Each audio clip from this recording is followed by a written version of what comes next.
Cool. All right. Well, welcome once again, everyone, to the third talk on the expert stage of Hack from Home 2, our hackathon. I'm not sure what a hackathon is. Our hackathon on decarbonisation and personal data. We're joined by Professor Martin Freer from the University of Birmingham, who'll be talking about the future of heat. As we were hearing earlier today, heat and the energy required for heat is a fairly huge component of decarbonisation and incredibly important to both this hackathon and the wider efforts of which we're a part. Certainly on our engagement with the Eastern New Energy Project, which is the ERDF funded grant program that has given rise to this hackathon because their funding data at the moment, heat is a major part of their work stream. So very much looking forward to the insights that this talk will bring. And without any more further ado, and hearing any more from me, I'll hand over the floor to you, Martin. Thank you very much, James, and thank you for those of you who've tuned in for this.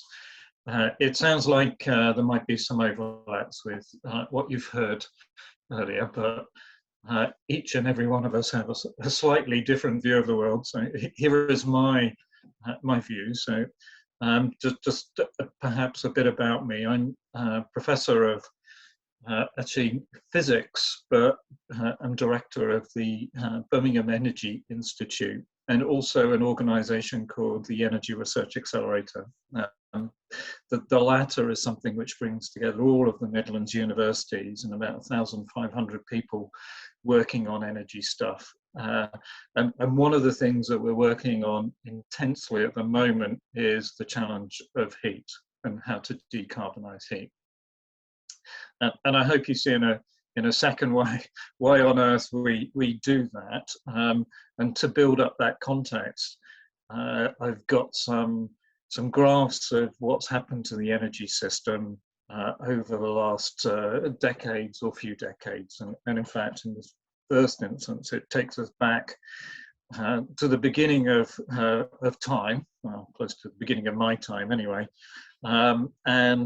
What you see is how the energy system has evolved up to the point of 2008. And there's a particular reason that 2008 here is picked, because as you see at the top there, we had the Climate Change Act at 2008, and that really has set the tone for what has happened over the last 12, 13 years or so.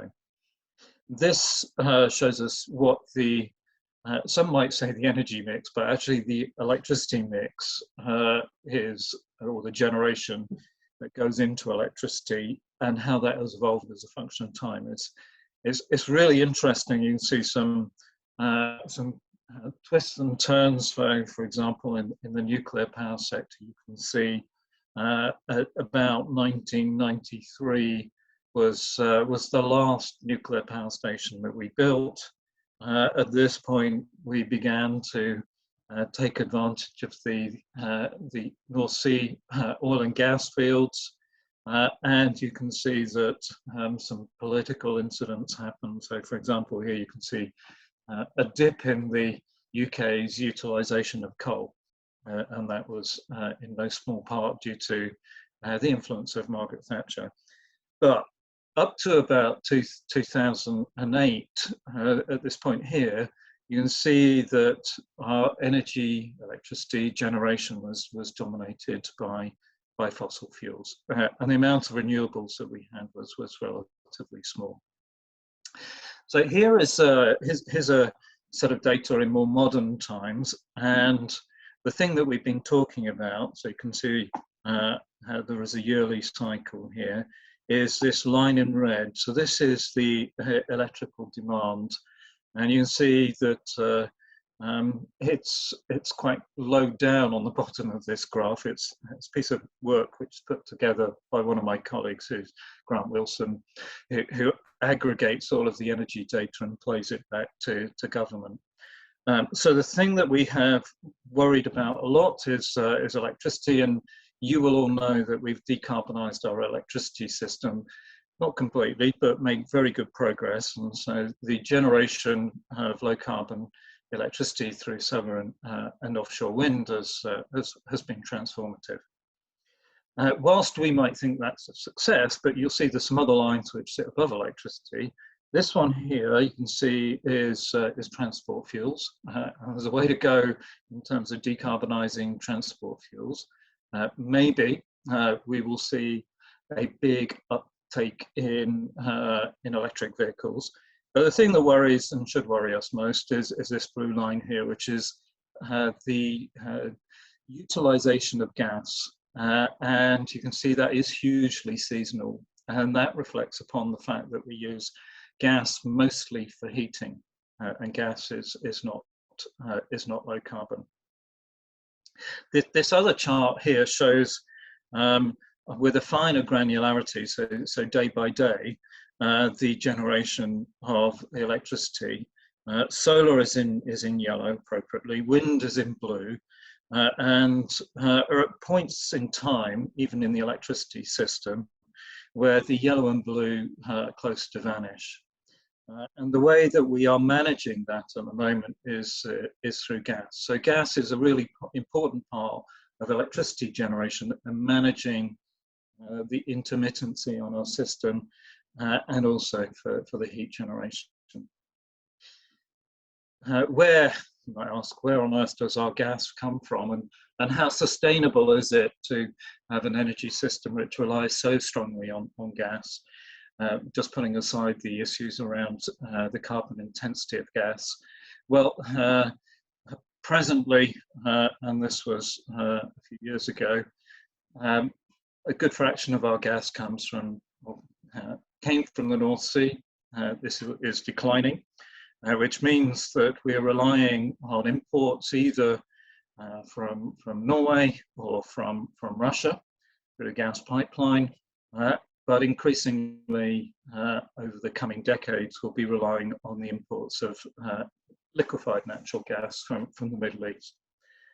So it's not a very resilient approach.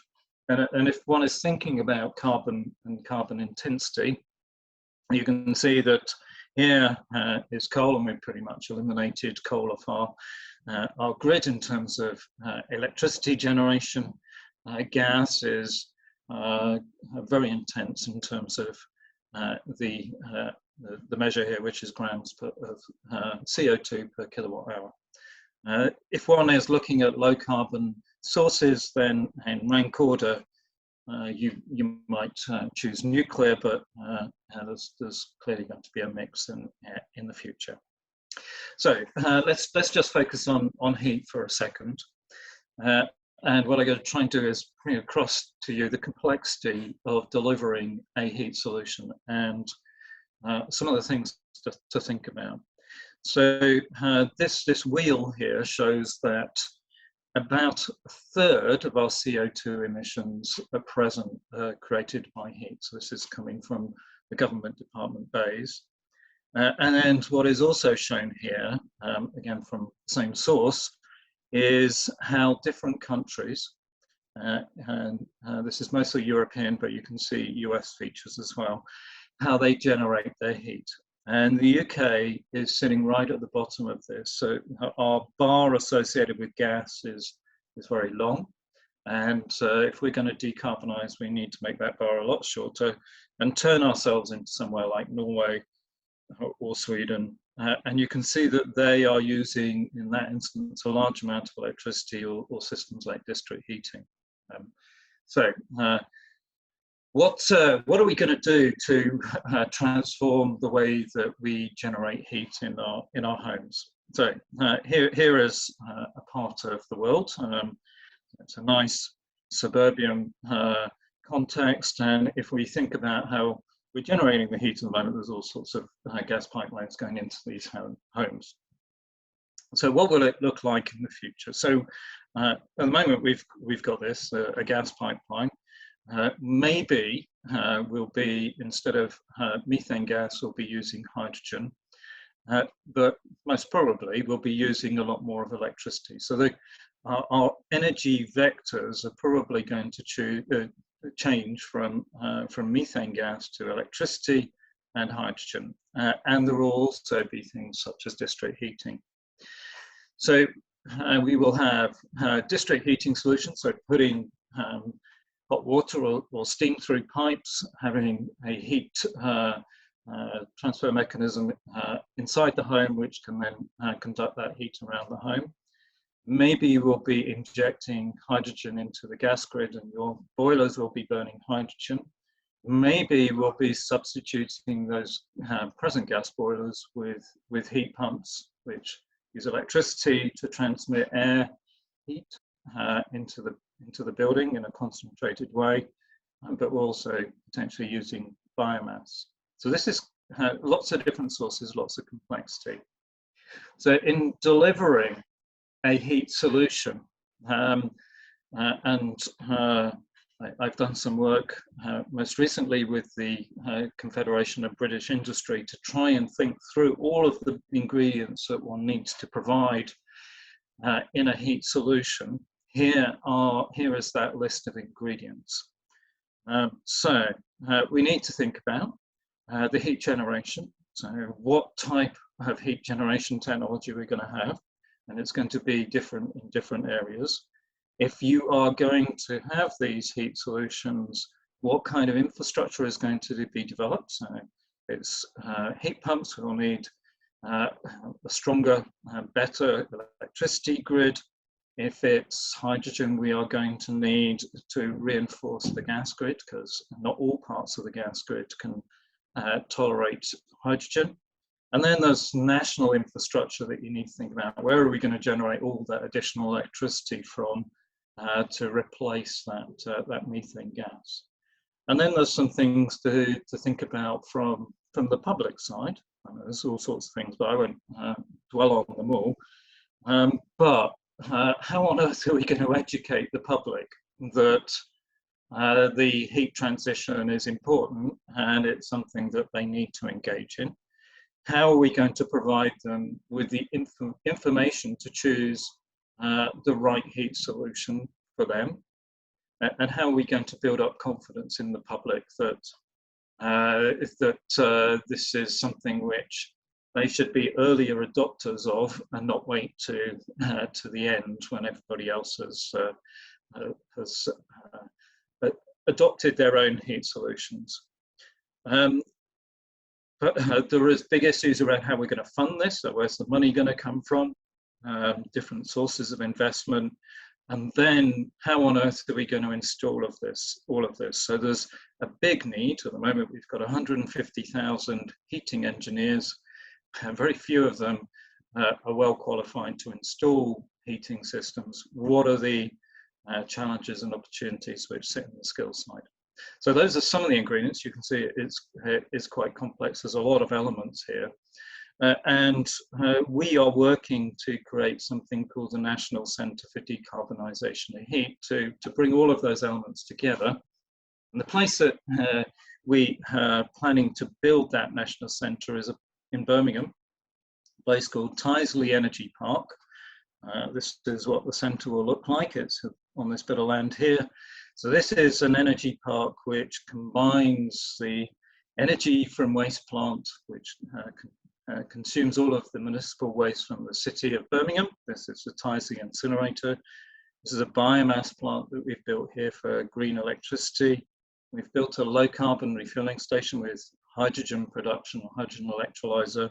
So what we're doing is bringing together waste processing, energy production, and low carbon fuels for transport. But the reason that we would like to build the National Centre for Decarbonisation of Heat here is to send out heat to these local communities here. So providing local citizens with their own heat solution, low carbon heat solution. And the challenge we are facing at the moment is how to engage those communities so that they understand the opportunities and challenges around heat. So I'll leave you at this slide here, which is a reminder that this is one of the biggest challenges that we face in the UK over the next 10, 15 years or so, and your creative thinking would be most welcome. James. Well, thank you very much for that. That was really interesting. A lot of detail on the sheer complexity of the problem that we face. It's I mean, there's so many levels of issue. If we think of it from a consumer perspective, I feel the average consumer probably can't create a hydrogen-powered heating system for their house or for their neighborhood. What would you say are interventions that either consumers or startup consumer-facing businesses could have to start making substantive decarbonization change for heating, if So any? yeah, so you're right. I think around hydrogen, that's not easy because that's a major commitment to infrastructure, and you need the production. So if you take the government's approach, and I think one that those here could explore, it's about deploying heat pumps and getting people to so the thing with a heat pump is it's no good just putting a heat pump into your home. Heat pumps are not as don't generate as much heat as a gas boiler. So you can't just bring a heat pump along and put it into your home. You need to do the upgrade of the thermal insulation, the energy efficiency of your building at the same time. So, but you can right now buy a heat pump, and you can right now get somebody to come along and thermally insulate your home. Bit expensive to do it. The government had up until recently the Green Homes Grant, and that was there to incentivize people to do this. But people understanding what is it they need to do to their home, how much is it going to cost, who can do it, are really important challenges. So who can install this and you can trust. What are the sources of funding which can support you doing that? And which kind of heat pump should you be thinking about? Because the range of prices is large. So I think there's something that one could explore around how to gather information together such that people have access to it in a single place.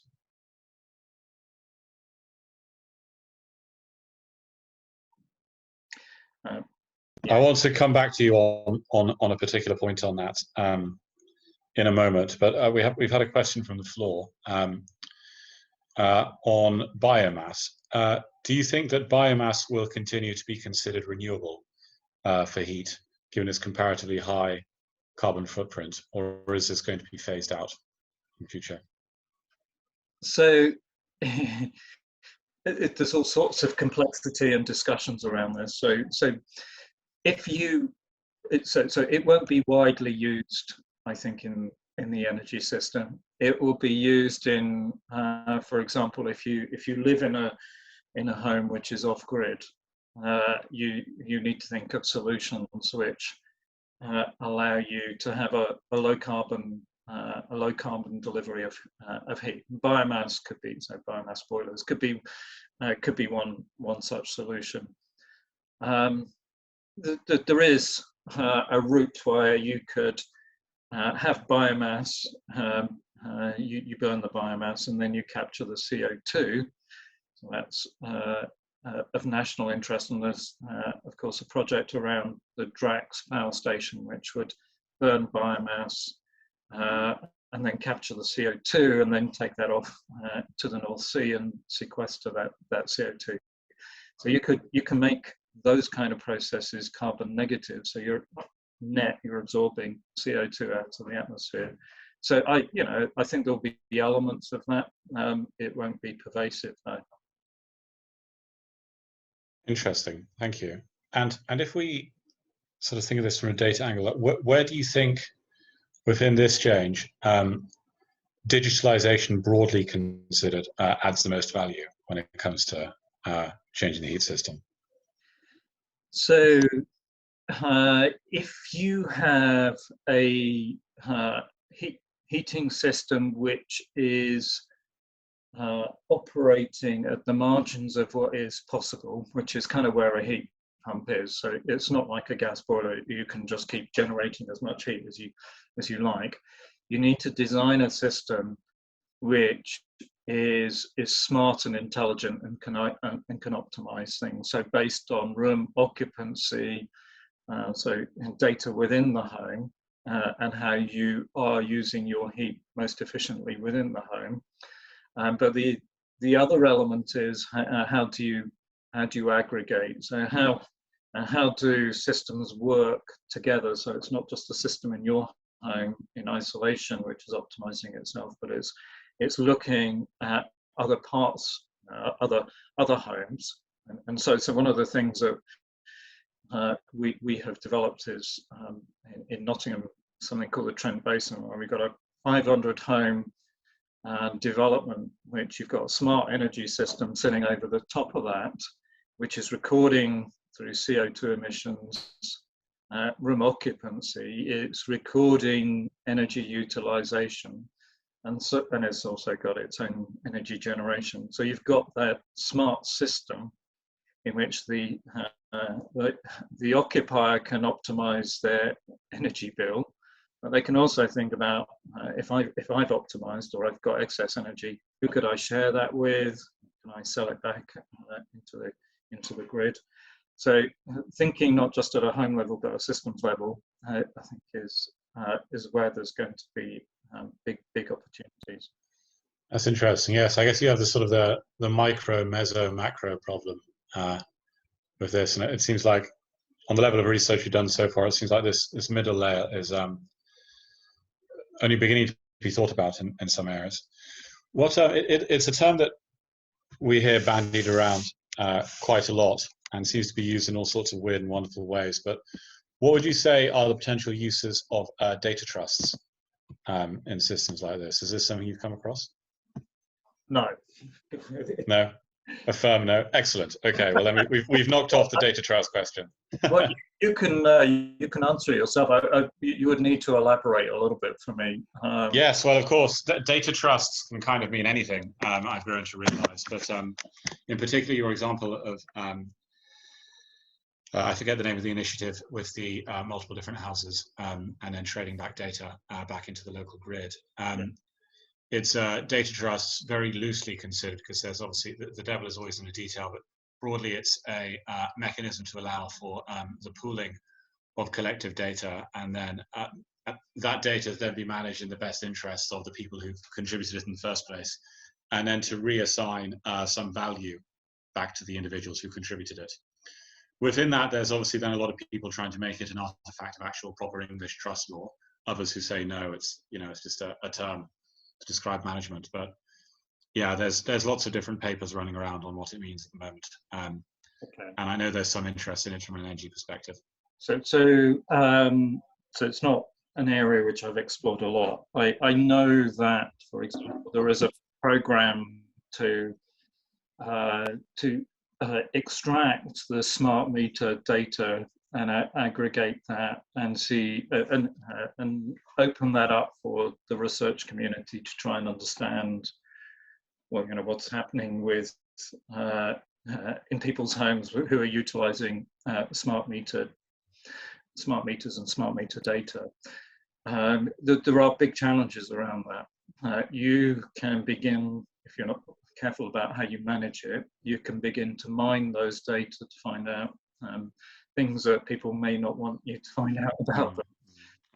So in that particular instance, there is a buffer in which the individual data comes in, it gets aggregated, processed, and then you can interrogate those data, but it will not allow you can only interrogate the aggregated data rather than the individual components of it. So I think those sorts of areas are extraordinarily important, but very tricky in the future. Yes, certainly. Now we've had one more question that came in, but before we answer that question, we've actually had a request for help. So one of our teams is working on a similar issue and wonders if perhaps that you could connect after Yeah, this to ask your advice on the project. Tyler.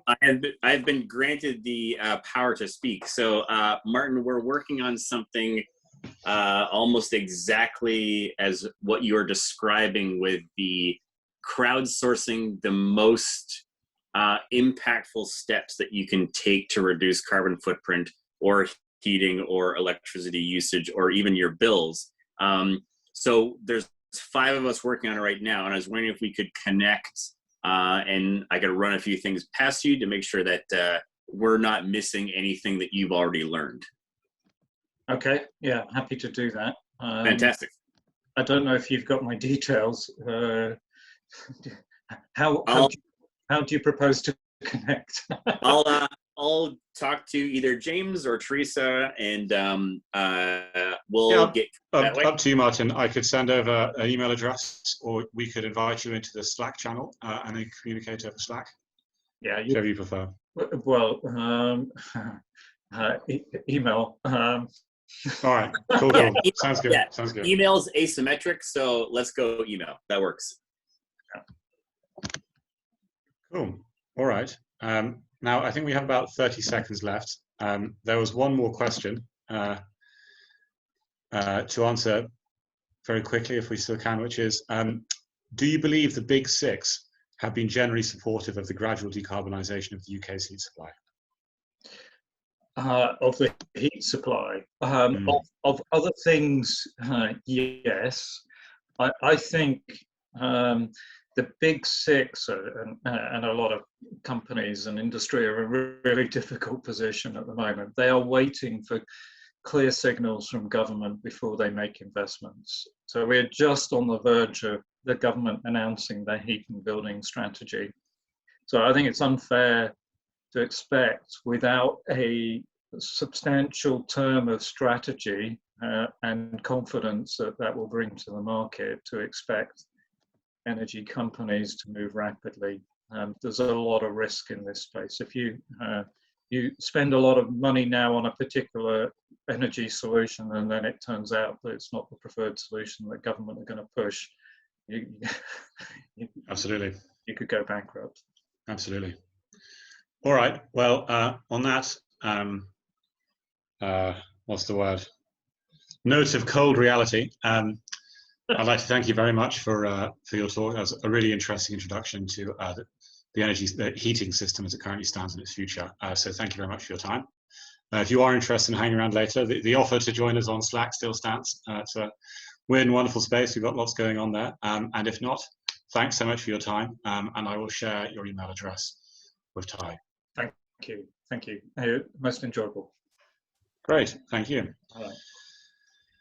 Right. And so on to our next speaker. Teresa, can you